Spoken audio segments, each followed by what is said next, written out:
할렐루야. 오늘 2부 예배에 이 자리에 오신 여러분 모두를 주의 이름으로 축복하고 환영합니다. 여러분의 영혼이 잘된 것처럼 범사가 잘되고 강건한 주의 은혜가 있기를 축복합니다. 오늘은 오순절 후 21번째 주일이 되겠고요, 동시에 종교개혁 505주년을 맞는 기념주일입니다. 개신교회는 이 12월 마지막 주일을 종교개혁주일로 정하고 이 주간을 종교개혁 주간으로 지키고 있습니다. 이것은 마틴 루터가 독일 비텐베르크 성당에 정문에 95개조 반박문을 붙인 날이 바로 10월 31일이기 때문에 그렇게 지키기 시작했습니다. 당시 마틴 루터는 교황과 캐톨릭 교회의 부패와 타락에 분연이 일어났습니다.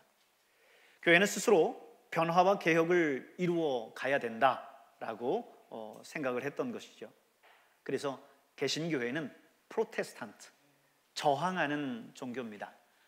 다른 것이 아니라 하나님의 말씀을 떠나고 또 믿음을 떠나 있는 이 세대의 모습들에 저항해서 하나님의 말씀으로 돌아서는, 그것이 바로 우리 개신교회라고 하는 것을 우리는 한시도 잊지 말아야 될 것입니다.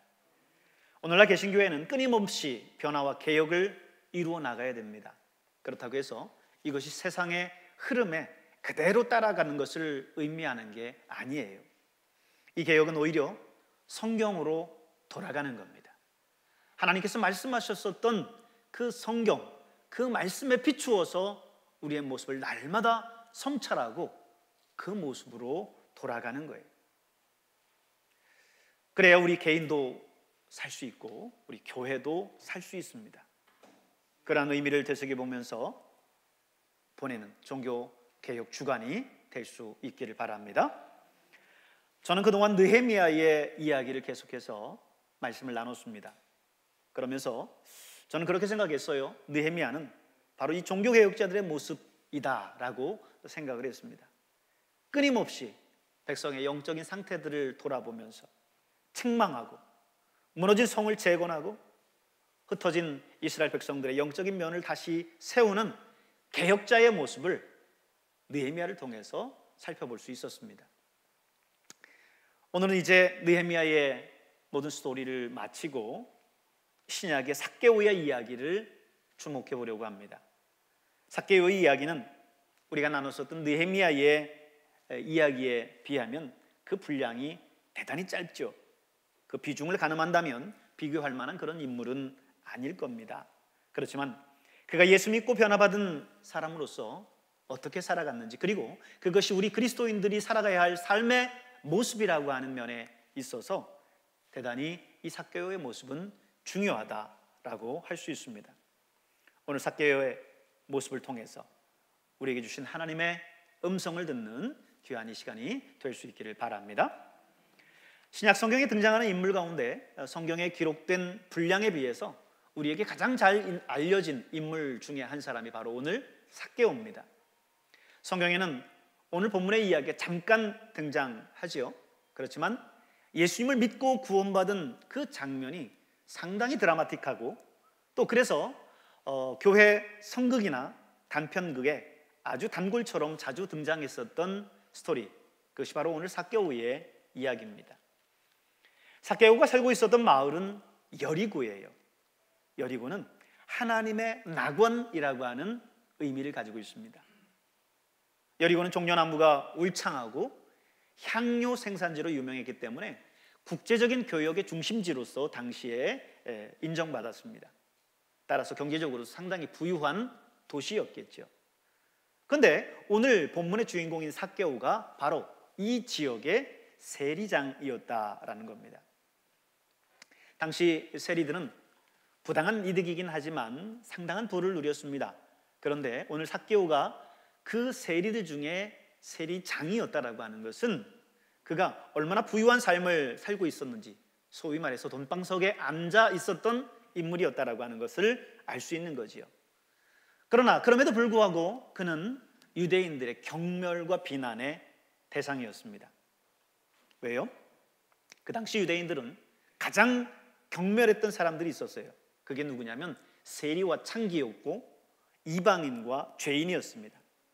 특히 이 세리는 창기와 똑같이 여길 정도로 그렇게 경멸했어요. 세리와 창기가 다른 것은 단지 창기는 돈이 없고 세리는 돈이 많다라는 것뿐이었습니다. 당시 이스라엘은 여러분이 잘 알듯이 로마의 식민지였습니다.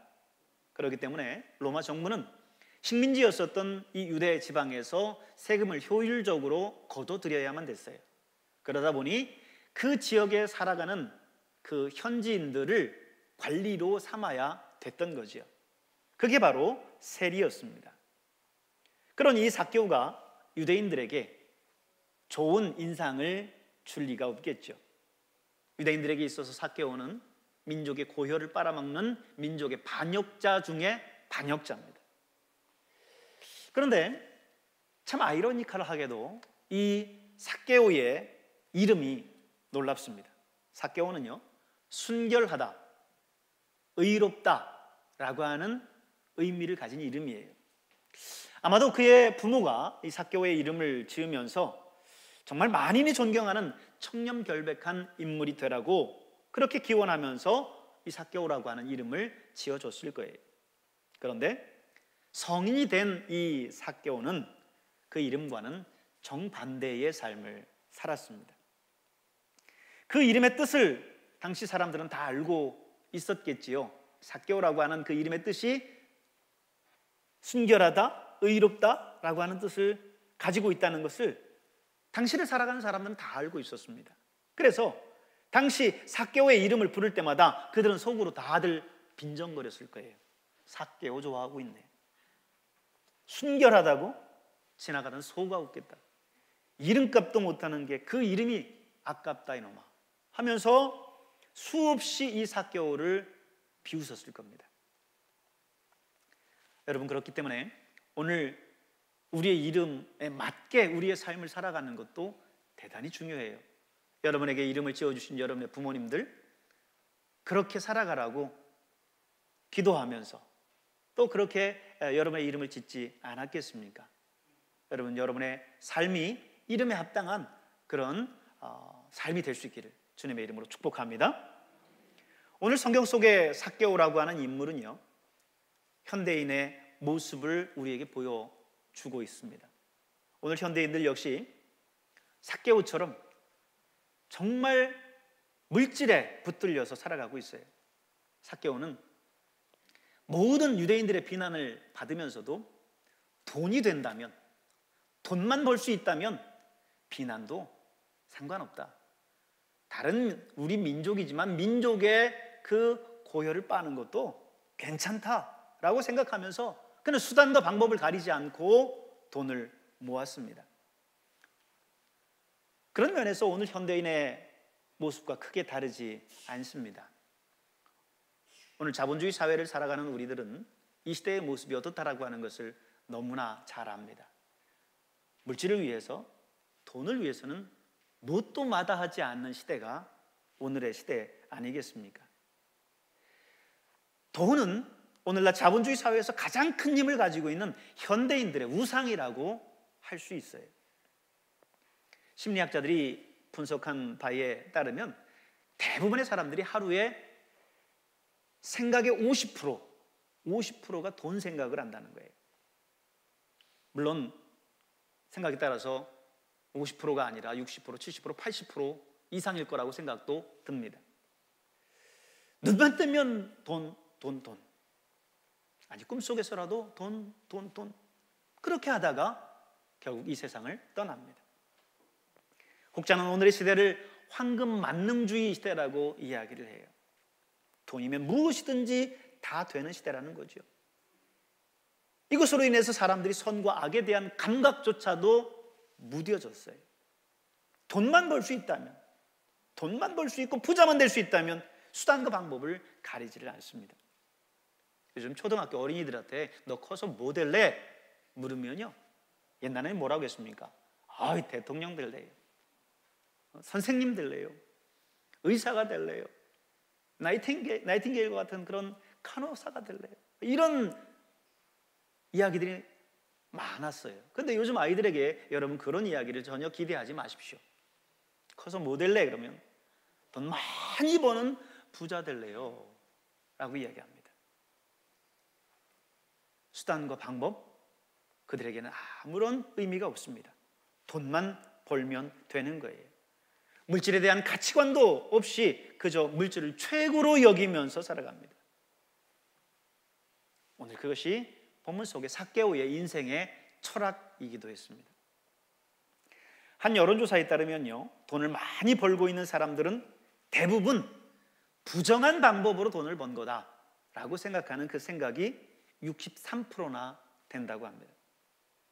다시 말해서 오늘 한국 사회는 큰 돈을 벌려면 정당한 방법으로는 안 된다, 이렇게 생각을 하고 있는 거지요. 이거는 비단 교회 밖의 사람들의 이야기만 해당되는 게 아닙니다. 교회 안에 집사, 장로, 직분을 가진 사람들, 오랜 동안 신앙생활을 한 사람들 가운데에도 돈을 버는 데 있어서는 선악을 가리지 않는 사람들이 많습니다. 그러니 예수 안 믿는 사람들은 오죽하겠습니까? 일단 사람은 돈이 수중에 들어오면 대개는 그것을 먹고 즐기는데 향락에 씁니다.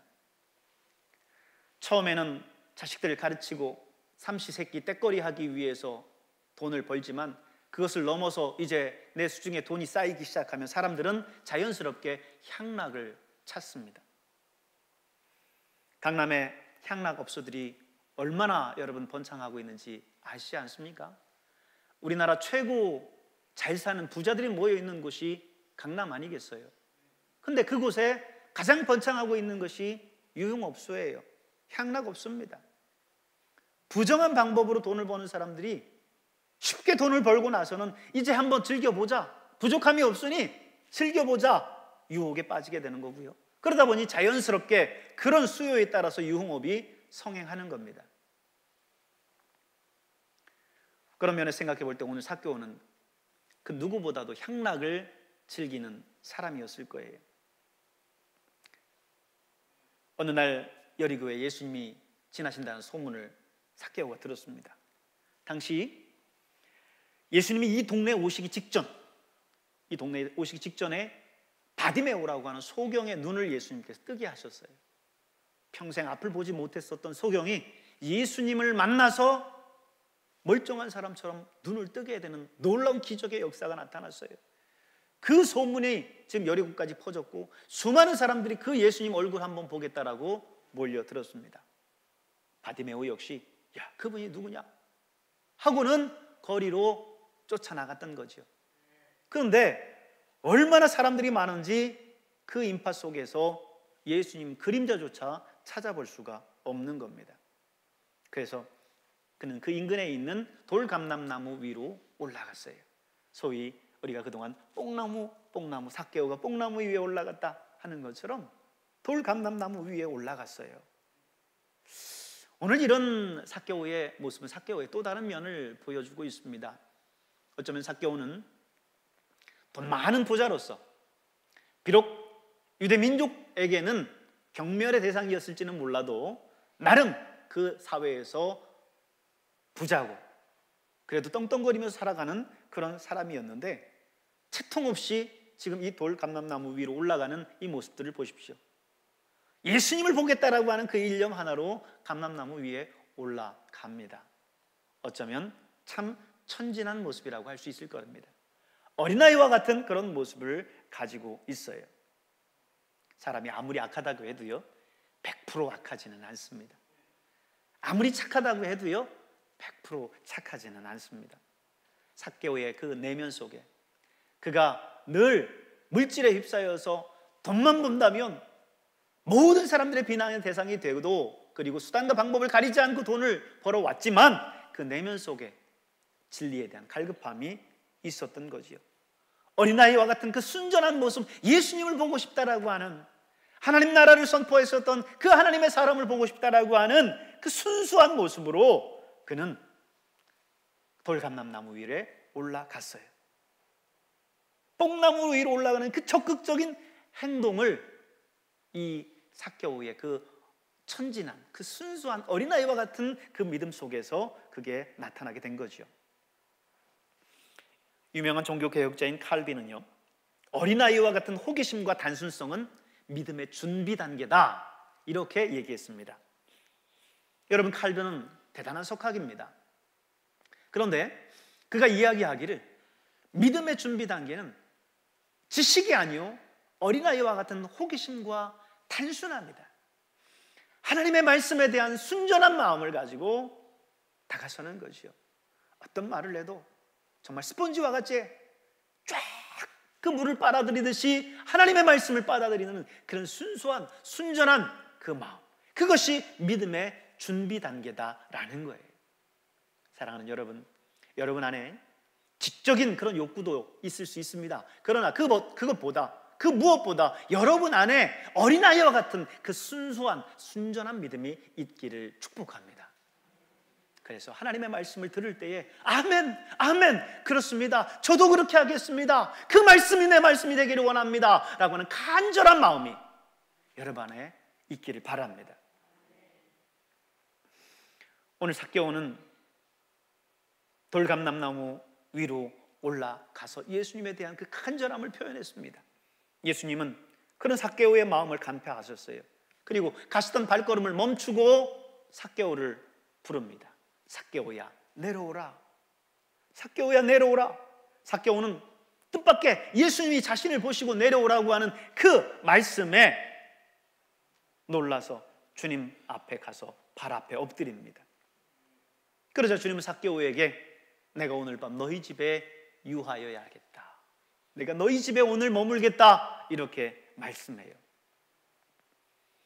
지금까지 어느 누구도 삭개오와 같이 하려고 하지 않았습니다. 삭개오를 욕하고 비난하고 경멸했기 때문에 삭개오는 비록 돈은 많았을지 모르지만 그는 늘 외로웠어요. 늘 홀로 있었습니다. 누구도 삭개오의 집을 방문하려고 하는 사람이 없었습니다. 그런데 오늘 예수님께서 그런 소외받은 삭개오에게 내가 오늘 너의 집에 유하겠다라고 말씀합니다. 이것을 본 주변 사람들이 수군수군댑니다. 그리고 빈정거려요. 아니, 하나님의 아들이라고 하는 분이 저런 죄인들의 집에, 죄인의 집에 들어간다고? 거기에 머문다고? 하면서 사람들이 수군대요. 그러자 예수님 뭐라고 말씀하세요? 예수님은 이 땅에 오신 목적이 죄인을 구원하시기 위해 오셨다라고 하는 거예요. 병든 자에게라야 의사가 필요하듯이 죄인에게 오늘 예수님이 필요한 거예요. 여러분, 여러분이 죄가 하나도 없는 의로운 사람이라면 예수님이 필요 없죠. 예수님이 뭐 필요하겠습니까? 그러나 오늘 저와 여러분은 어느 누구도 하나님 앞에 의롭다고 주장할 수 있는 사람이 없어요. 모든 사람은 다 죄인입니다. 그러기에 오늘 주님이 없으면 우리는 구원받을 수 없어요. 주님의 십자가가 없으면 우리는 구원받을 수 없습니다. 그래서 오늘 우리는 예수님이 필요한 거예요. 오늘 예수님이 삭개오의 집에 머문 것은 그가 죄인이기 때문에 당연한 거예요. 그를 구원하시기 위해서 예수님께서 오신 거지요. 여러분, 오늘 저와 여러분이 죄인이라고 하는 사실을 인정하시기 바랍니다. 그리고 주님 앞에 나가서 주님, 나는 주님이 필요합니다, 나는 주님이 없으면 안 됩니다, 늘 고백하며 살 수 있길 바랍니다.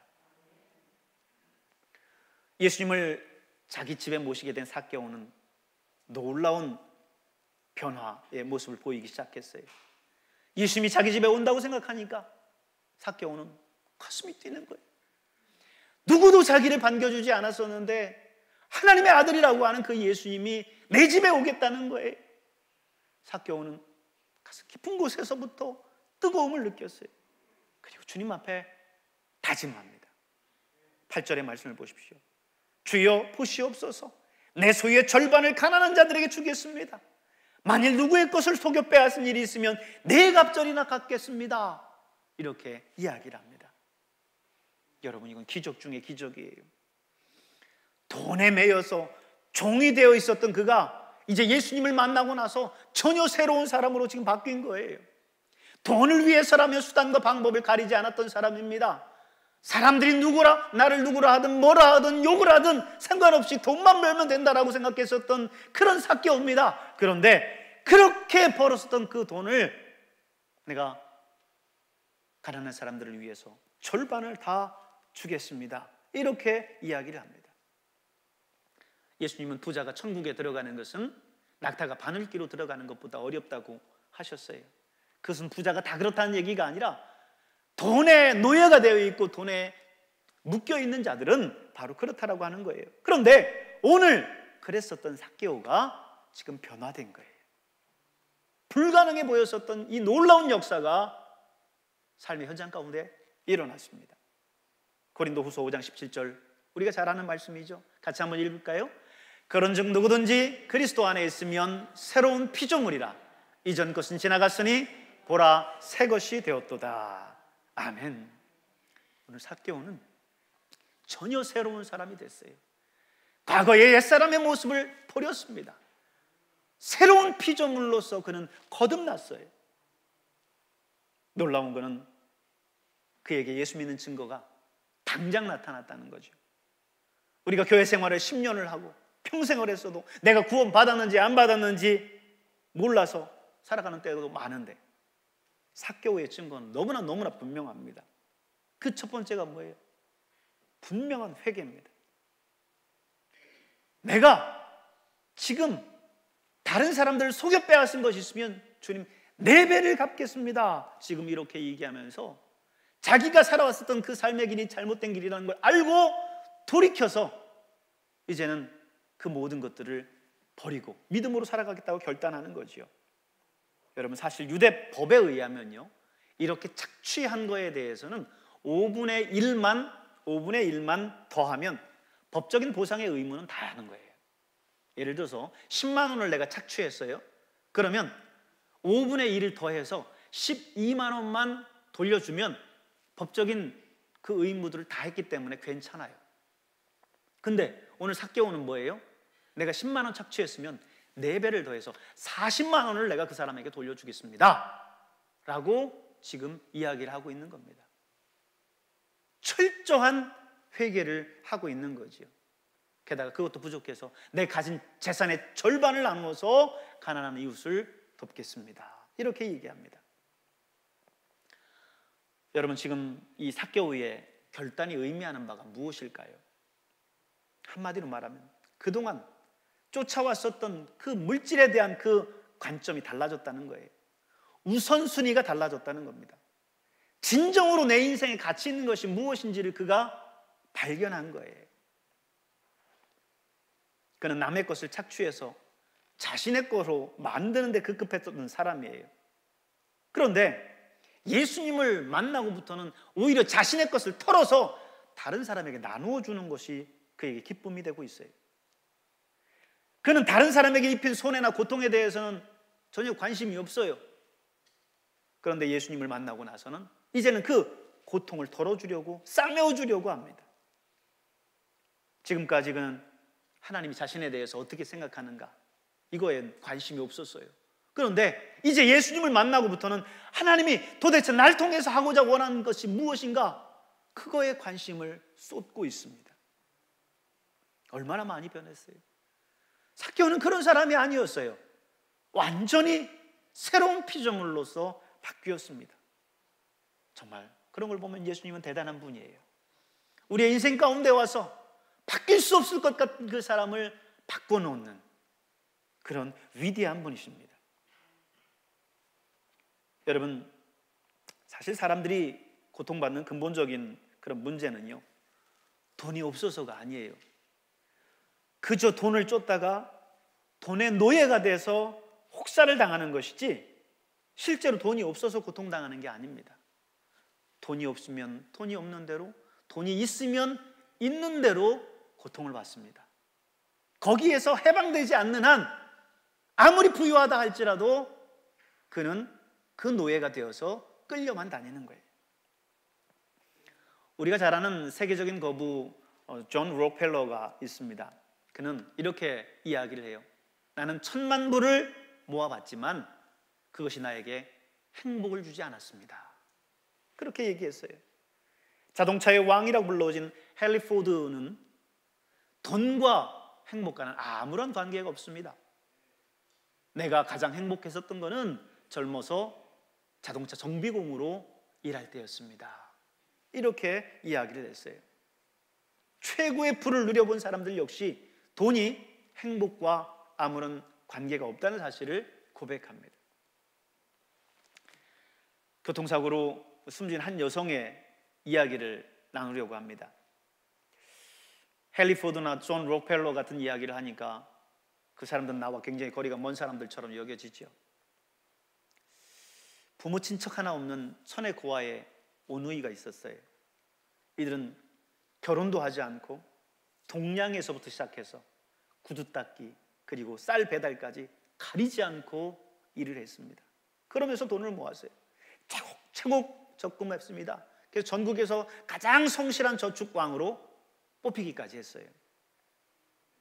그날도 누나는, 여동생은 한 푼도 더 벌어보려고 이 쌀가마니를 자전거에 싣고 큰 길을 가로질러 가다가 그만 교통사고를 당해서 숨지고 말았어요.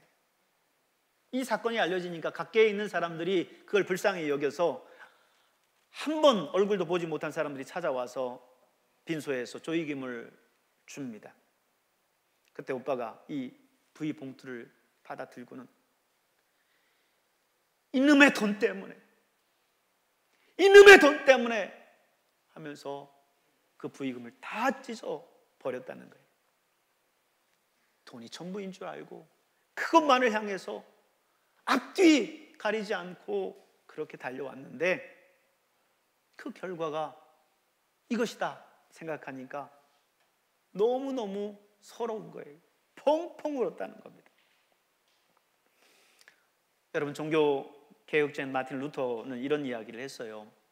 재물은 하나님이 주시는 선물 중에 가장 가치 없는 것이다. 하나님은 가끔 돈 외에는 다른 것을 줄 것이 없는 바보들에게나 그것을 주신다. 극단적인 얘기긴 하지요. 하지만 요점은 그겁니다. 돈이 행복을 가져다 주지 않는다는 거예요. 그러므로 돈이 모든 것을 이룬다라고 하는 생각을 버려야 돼요. 이 생각 속에서 빨리 해방돼야 됩니다. 그러므로 아내들이요, 남편들이 돈 적게 가져온다고 타박하지 마십시오. 얼마나 많이 벌었느냐보다 그 돈을 어떻게 벌었느냐에 관심을 가지십시오. 디모데전서 6장 9절 10절에 보면 이렇게 말씀합니다. 우리의 고통이 어디서 오는지 금방 알 수 있어요. 부하려 하는 자들은 시험과 올무와 여러 가지 어리석고 해로운 욕심에 떨어지나니 곧 사람으로 파멸과 멸망에 빠지게 하는 것이라. 돈을 사랑함이 일만하게 뿌리가 되나니 이것을 탐내는 자들은 미혹을 받아 믿음에서 떠나 많은 근심으로써 자기를 찔렀도다. 돈을 사랑하고 부하려고 하는 사람들은 결국 이것 때문에 걱정과 근심 그 속에서 벗어나지 못한다는 것입니다. 그동안 돈만을 위해서 살았었던 이 삭개오, 그가 예수님을 만나고 나서 그는 인생의 가치가 무엇인지를 비로소 발견했습니다. 완전히 변화됐습니다. 생명처럼 소중하게 여겼었던 그 돈을 가난한 이웃을 위해 나눴습니다. 부당하게 착취했었던 것, 사람들 찾아가서 용서를 빌면서 4배를 갚겠다고 합니다. 세리들 사이에서 당시에 공공연하게 이루어졌었던 게 이 착취였어요. 그런데 삭개오는 이제 이것을 그만두겠다는 거예요. 회개하고 정직하게 살겠다는 겁니다. 예수님이 지금 삭개오에게 네 세리 그만둬라라고 말씀하시는 게 아니에요. 삭개오 역시 이제부터는 내 이 직장 그만두겠다라고 하는 거 아니에요. 그가 지금 있는 그 자리에서 하나님이 원하시는 모습으로 정직하게 살아가겠다라고 지금 이야기를 하고 있는 겁니다. 삭개오에게 이런 놀라운 결단과 변화가 있자 주님이 놀라운 선포를 해주십니다. 우리 9절에 있는 말씀을 보십시오. 예수께서 이르시되 오늘 구원이 이 집에 이르렀으니 이 사람도 아브라함의 자손임이로다. 여러분, 삭개오 한 사람 때문에 삭개오의 집 전체가 지금 구원받는 놀라운 역사가 일어났어요. 예수님이 지금 보증하고 계신 거예요. 그러니 오늘 이 가정에 임한 이 구원, 이거를 누가 아니라고 하겠습니까? 세상에 여러분 이런 축복이 어디 있어요? 여러분 예수님을 믿어도 바로 믿어야 돼요. 삭개오처럼 회개하고 가던 길에서 분명하게 돌이켜야 돼요. 내 이성으로 이게 아니지 깨달았다면, 하나님께서 내 마음 가운데 감동을 주시면서 나를 말씀해 주셨다면, 그렇다면 그 자리에서 분명히 돌이켜야 될 줄로 믿습니다. 물질 만능주의 사회 속에서 이 세상의 가치관에 물들지 마시고 하나님 나라와 물질을 바꾸지 마시길 바랍니다. 사람의 생명이 그 소유에 넉넉한데 있지를 않습니다. 지난 29일 날 이태원에서 있었던 참사를 여러분 듣고 너무나 놀라셨을 거예요. 이런 일들이 우리나라에서도 이루어지는구나. 우리나라 이 거리에서도 이런 일들이 있구나. 여러분, 사람들이 거기에서 나와서 축제를 벌이고 있어요. 언제부터 이 할로윈이 우리나라에 와서 이렇게 축제가 되어버렸습니까? 그 많은 인파가 거기에 몰려 있을 정도로 축제가 되어 있습니까? 이제 그들이 거기에서 그런 일들 때문에 죽어갈 거라고 누가 생각했겠어요? 어떤 사람은 잘 다녀오라고 5만 원 용돈 줘서 보내기까지 했다는 거예요. 근데 거기서 그런 일들이 일어날 줄 누가 알겠어요? 언제 어느 때에 우리 주변에서 어떤 일들이 일어날지 우리는 아무도 알지 못합니다. 사람의 생명은 그 소유에 넉넉한 데 있지 않아요. 부자라고 해서 거기에서 예외된 사람이 있습니까? 거기에서 돈 많은 사람 순서대로 거기에서 구해주던가요? 아니에요. 사람의 생명, 사람의 행복은 그 소유에 넉넉한 데 있지 않습니다. 진정한 행복은 예수님 안에서 이 모든 것에 대한 자유함을 누리면서 살아갈 때 진정한 행복을 누릴 수 있습니다. 여러분 삭개오처럼 예수님 앞에 서십시오. 그리고 그분 앞에 고백하십시오. 주여 보시옵소서. 내 소유의 절반을 가난한 자들에게 주겠사오며 만일 누구의 것을 속여 빼앗은 일이 있으면 내 갑절이나 갚겠나이다. 그러면 주님께서 오늘 우리에게 이렇게 축복해 주실 거예요. 오늘 구원이 이 집에 이르렀도다. 오늘 예수님의 그 구원의 소식이 여러분의 삶과 여러분의 가정 가운데 오늘 삭개오에게 도착한 것처럼 그렇게 도착하기를 주의 이름으로 축복합니다. 기도하겠습니다.